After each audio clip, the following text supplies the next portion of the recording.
Hey guys, Brett here connecting from UbiCentral, and today I wanted to talk about Watch Dogs 3 and more specifically where the game may be set. Now, earlier this year, I made a video talking about how Ubisoft added a new ending to the game and they hinted at the location possibly being London. If you haven't seen that video, I will put a link in the description down below. With that said, I have found one of the smallest details potentially hinting at a future Watch Dogs game being set in New York. So recently, I decided to visit the website chicagoctos.com. I have no idea why I went to this website, but I remembered it being a promotional website for the first game.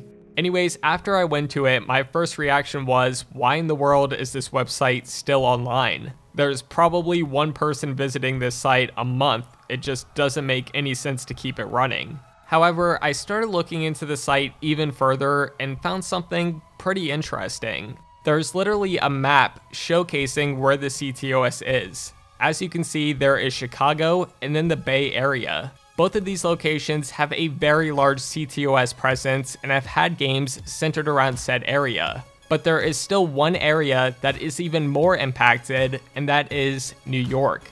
The entire state is covered in this bubble, and yes, I know it's covering a few other states as well, but let's be honest, they're likely referring to New York specifically.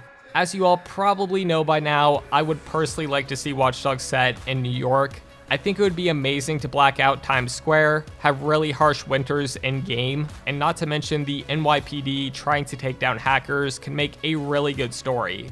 Also, having the game set in the US would make more sense if they want to bring characters back, such as Jackson Pierce.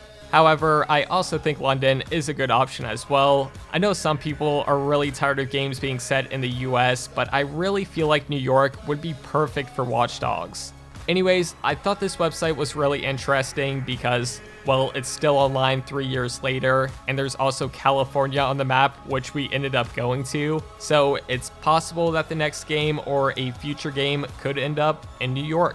Let me know what you think about this in the comments down below, and as always, thank you so much for watching, and I'll see you all later.